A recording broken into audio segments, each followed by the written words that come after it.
Hi everyone, and welcome to our response to terrorism presentation.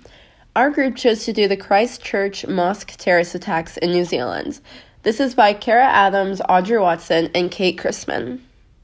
Tarrant entered both the Al Noor Mosque and Linwood Mosque in Christchurch, New Zealand, where he proceeded to shoot the Muslim worshippers during their Friday prayers.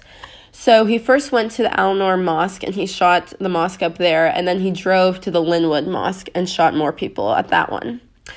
So he ended up killing a total of 51 people and injuring 40, and he even told police that he intended to kill more at the Ashburton Mosque, which would have been his third target, and he told police he had plans to burn down all three mosques after his shootings. So he also live streamed the whole shootings on Facebook, and before the shootings, he wrote a 74-page anti-Muslim and anti-immigrant manifesto. He also used 5 weapons. 2 of them were semi-automatic weapons. So now that you know what happened, let's talk about the impacts. Socially, this was the first major terrorist attack in New Zealand, and nothing this tragic had ever happened before. So this attack instilled a sense of fear and grief in the Muslim community. All people in New Zealand, though, were upset and shocked by the attack.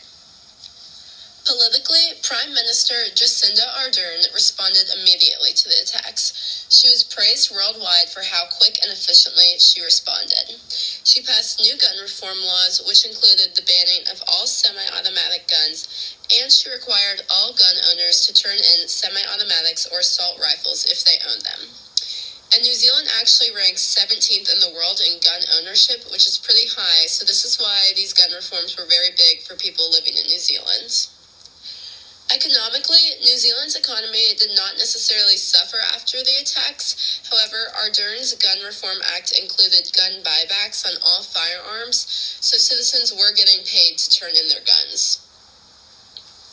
Militarily, the military impacts were not huge for the military impacts. So although semi-automatic weapons are banned for citizen use, semi-automatics are still allowed in the New Zealand military. So that was really the only main impact that this attack had on the military.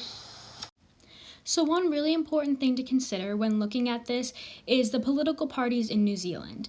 There are 2 main political parties in New Zealand, one called Labour and one called National. The Labour Party is known for being relatively left, saying that its founding principles are democratic socialism. The National Party is relatively right and traditionally rivals Labour. However, they are not nearly as extreme as radical conservatives in America. They also have 3 other smaller parties that are pretty prevalent in their society. The ACT Party is the most conservative, and they did not support the bill that Jacinda Ardern passed. The Green Party suggested changes to the proposed law, but still supported it in the end. And the NZ National Party is center but leaning right, but they did also support the new bill. So, obviously one of the things we need to consider with this project is how New Zealand chose to respond to the attacks.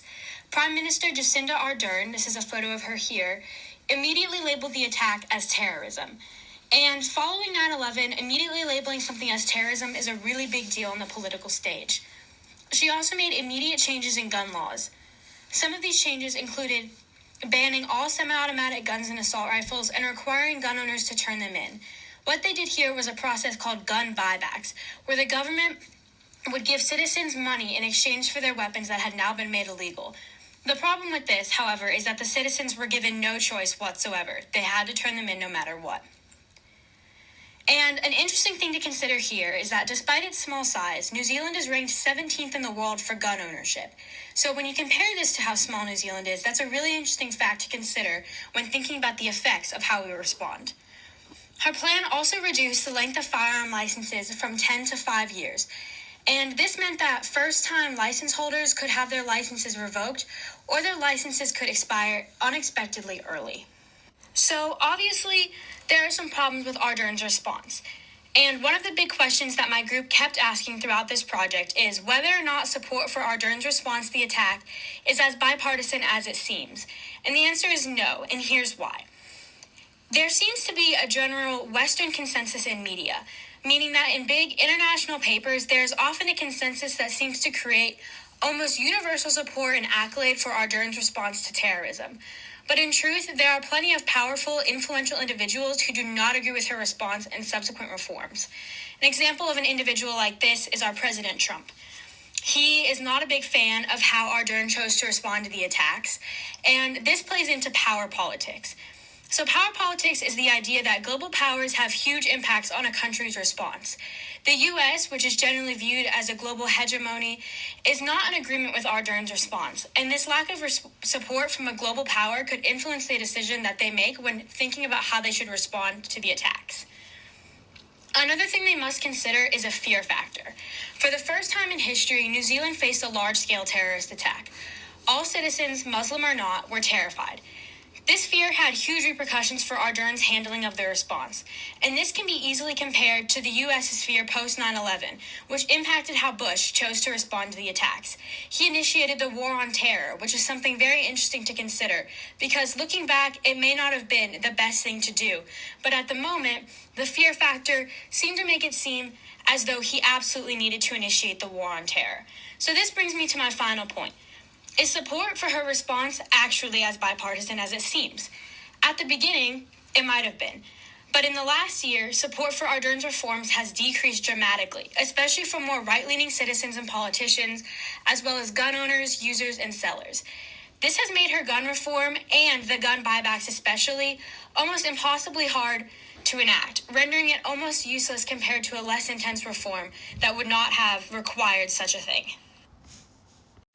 So, when we were forming our response to this attack, we had specific objectives that we formed based off of the problems with Ardern's response. One of these is that we want to strive to gain support from pre-existing and future allies. So, in order to do this, we will need to satisfy domestic and international media, non-governmental agencies, the UN, and hegemonies throughout the world. And if we do this, we will be able to keep the doors open for a future alliance with bigger countries, and we will not jeopardize any pre-existing alliances with countries that may be more pro-gun or right-leaning. However, another important thing that we must do is ensure the safety and mental well-being of all of our citizens. So we would like to make safety a priority while still maintaining realistic standards of living and laws that are easy to maintain. We want to protect all kinds of citizens, from Muslims to gun owners. And we want to focus on adjustments that will protect mental and physical health for all, not just specific groups of people. Finally, we want to maintain a realistic standard of living for citizens, which means that we must keep in consideration the impacts of banning assault rifles on all different types of people. And in order to do this, we must ensure that we enforce the new law and maintain support from citizens and governments throughout the whole world, not just within our country. After reviewing the problems with New Zealand's original plan and the goals we wish to accomplish with our new solution, we have come up with a 3-step plan to prevent another attack like this. Our first idea is that we cannot force buybacks from pre-existing gun owners. The total banning of guns, including ones already purchased, caused a lot of hysteria amongst citizens who already own guns. By not forcing the buyback, the angry responses are minimized. However, if people do wish to return their purchased guns, we will accept them gratefully. The next step is to limit the magazines to 15 rounds of ammo. This means that the one shooting the gun has 15 shots before they must reload, making it more difficult to cause as much destruction as Tyrant. The final step is to develop a more thorough screening process. Those who wish to buy a gun must undergo an intense psychological screening, which will determine if they are fit to own a gun. We need at least 2 recommendations that one is responsible enough to own a gun. And one of these sources must be a former employer to eliminate any bias that a family member or a friend might have.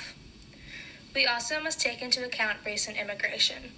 Taryn had just moved from Australia, where he was not permitted to own a gun. This should have been taken into account when he decided to buy one in New Zealand. Our proposal takes into account the reactions from groups and individuals both nationally and internationally. The National Party of New Zealand, which is the more right-leaning party, will support our new plan as it is less extreme as the original proposal. The more left-leaning parties may wish for stronger restrictions, but we feel as though this is the best we can do without causing too much hysteria. The New Zealand NRA focuses on sporting, unlike the NRA in the United States. Though there are still strict restrictions, by alleviating the ban on guns, we believe we will receive support from the NRA. We also take into account the New Zealand Muslim Association and their concerns with safety in their place of worship. Our plan decreases the chance of another attack occurring.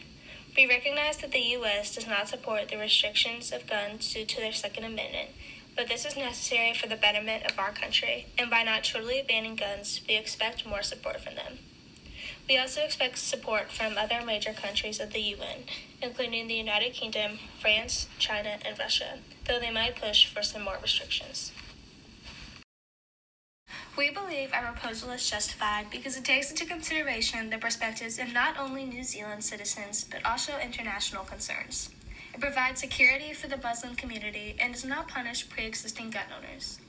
The more thorough screening process and recommendations will prevent irresponsible gun ownership. Voluntary gun buybacks will also minimize angry reactions from current gun owners. Limiting the magazines to hold only 15 rounds of ammo will prevent mass destruction, which is our number one priority.